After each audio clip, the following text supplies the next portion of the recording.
Graça e paz, queridos irmãos, esse é o canal Discipulando pela Bíblia. Eu sou o pastor Bruno Pinho e estou aqui, como você já sabe, com muita honra, alegria, prazer, satisfação de poder compartilhar uma porção da palavra de Deus ao seu coração. Se você está chegando aqui pela primeira vez, primeiramente seja muito bem-vindo e saiba que isso aqui é feito com muita simplicidade, com muito amor, apenas um celular, uma mesa e um pão que nós compartilhamos aqui diariamente com muito prazer, querido. Seja muito bem-vindo, venha ler, venha meditar, venha refletir, venha estudar a Bíblia conosco. Então, se você entende que esse tipo de conteúdo é relevante, eu já começo antes de entrar no conteúdo, por favor, curte, comenta, compartilha e segue esse canal para não perder nenhum conteúdo. Você fazendo isso, você vai me ajudar a evangelizar mais pessoas com a porção da palavra de Deus, ok? Então, sem perder mais tempo, vamos direto ao conteúdo. Nós estamos refletindo, meditando, nós estamos aqui extraindo chaves espirituais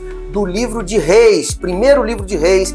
Hoje a porção que nós vamos estar refletindo vão ser apenas 2 capítulos, os capítulos 2 e 3 de primeiro livro de Reis. Vamos juntos? E hoje falaremos sobre capítulos muito marcantes. Nós veremos Davi se despedindo, ou seja, partindo, o falecimento do rei Davi, e veremos também Salomão assumindo plenamente o reinado de Israel. E o reino de Israel começa com uma nova fase. De que forma, pastor? Vamos lá, o capítulo 2 ele começa com Davi em seus últimos momentos de vida. Ele chama Salomão e deixa conselhos muito preciosos para que o novo rei ande primeiramente nos caminhos do Senhor, não se aparte da lei do Senhor e também seja firme como um homem de Deus. Davi ele também entra na seara, ele entra também na questão da orientação ao seu filho Salomão para a forma correta de lidar com certas pendências políticas e também certas pontas soltas de alguns indivíduos, coisas pessoais. Ele menciona diretamente e especificamente para Salomão sobre Joabe, que havia derramado sangue inocente. Joabe, que foi o seu general, o comandante dos seus exércitos. E também fala sobre Simei, aquele homem descendente da tribo de Saul, benjamita, descendente de Saul, que o havia amaldiçoado naquele tempo de perseguição do seu filho Absalão. Davi, ele não age por vingança contra essas pessoas, porque ele faz um juramento, mas ele está trazendo ali uma questão de preservação da justiça futura do reino de Israel. Ou seja, falando de pessoas que não são tão dignas de confiança e abrindo isso de forma explícita para o seu filho Salomão. E logo após a morte de Davi, Salomão ele começa a consolidar o seu reinado. Ele age sempre com sabedoria e firmeza. Primeiro, ele passa a lidar com Adonias, o seu irmão, que tenta mais uma vez conquistar o trono, desta vez através do pedido da mão da jovem e bonita sunamita chamada Abisag, que foi uma espécie de última esposa de Davi. Apesar de ela não ter tido relações com Davi, era a mulher que cuidou de Davi nos seus últimos dias. Então, Adonias ali, ele tem um pedido ousado, ele pede para que aquela mulher passe a se tornar a mulher dele. Salomão, então, entende a ameaça e manda que Adonias seja sumariamente executado. Já era a segunda vez que Adonias tentava usurpar o poder de Salomão, e ali Salomão ele não há mais perdão e Adonias, o seu irmão, é executado. Logo depois, Salomão, com mais uma atitude para tentar pacificar o reino, ele remove Abiatar, o sacerdote oficial do templo, e ele é banido para terras longínquas, Para quê? Para que não exercesse mais influência dentro de Israel. E em sequência, também, Salomão ele manda cumprir juízo contra Joabe e manda executar o antigo general, comandante do exército do seu pai. Então, isso tudo, queridos, são pessoas que não eram dignas de confiança.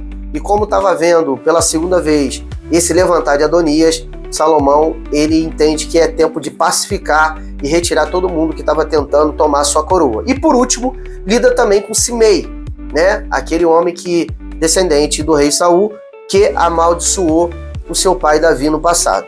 Salomão mostra que a sua liderança não será fraca, e muito menos manipulável. Ele toma atitudes duras e atitudes bem diretas. Assim, queridos, o capítulo termina com uma frase que resume tudo que nós vimos aqui nesse segundo capítulo. Diz o seguinte no final: o reino ficou, pois, estabelecido nas mãos de Salomão. Então Salomão, apesar de ser um jovem líder, um jovem rei, ele já coloca todas as coisas em ordem e vai eliminando, vamos dizer assim, os seus opositores. Ele começa seu reinado com justiça, coragem e fidelidade, botando em prática os conselhos que ele tinha recebido do seu finado pai. Vemos aqui que Davi partiu, mas que deixou um legado de fé para o seu filho.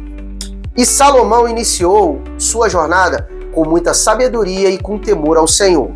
Que também possamos olhar para esse exemplo de Salomão, que ouviu seu pai, e possamos viver com firmeza e guiados pelos conselhos, agora do nosso outro pai, do nosso Pai Celestial, e possamos receber, assim, direcionamento pelo Espírito de Deus, ok? E para o próximo capítulo, para a porção de hoje, veremos um dos textos mais belos e conhecidos das Escrituras, onde Salomão pede sabedoria a Deus e mostra que seu reinado seria lembrado eternamente. E o terceiro capítulo começa demonstrando o rei Salomão consolidando alianças e liderando o povo com firmeza. Mas o momento mais marcante acontece em Gibeão, quando o Senhor aparece para Salomão num sonho e lhe oferece algo assim. Imagina o Senhor oferecendo isso para você. Olha o que o Senhor oferece em sonho para Salomão: pede-me o que quiseres. E se o Senhor aparecesse para mim, para você, hoje, seja em sonho, numa visão, perguntando o que você quer, pede-me o que você deseja. Olha só, que pedido, assim, muito abrangente, né, queridos? E aí, a resposta sobre essa pergunta revela muito o que tem dentro do nosso coração e revelou o que tinha dentro do coração de Salomão. E o que Salomão efetivamente pede? Ele não pediu riquezas, ele não pediu vitória sobre seus inimigos. Ele pediu sabedoria para governar toda aquela nação debaixo de justiça. Esse pedido agrada tanto o coração do Senhor que, além da sabedoria, que é aquilo que Salomão pediu ser derramada sobre ele, Deus também promete a Salomão riquezas, vitórias, honra e uma vida longa, desde que ele permanecesse, né, na presença do Senhor, ele permanecesse nos caminhos de Deus. E logo em seguida o texto narra uma das decisões mais famosas da história. Nós vemos ali duas mulheres que disputam a maternidade de um bebê.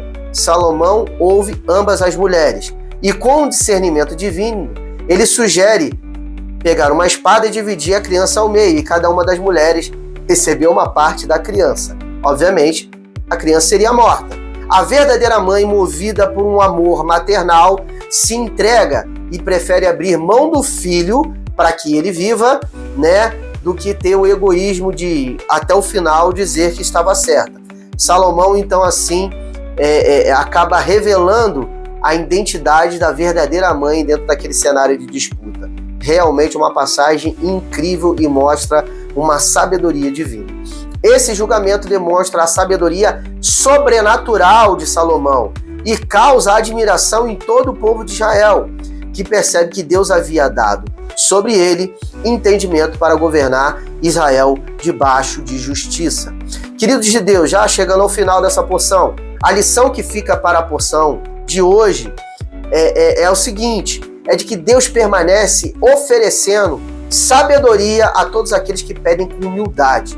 Que possamos, como Salomão, queridos, reconhecer primeiro a nossa limitação e também passar a depender exclusivamente do Senhor para a tomada de decisões, principalmente aquelas decisões, queridos, que vão mudar o curso e a direção das nossas vidas.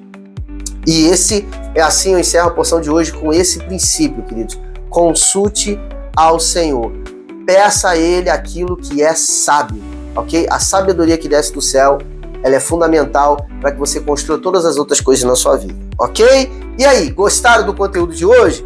Então, se esse vídeo te abençoou e edificou você de alguma forma, te peço humildemente para você curte, comenta, compartilha e segue o canal para não perder nenhum conteúdo, ok?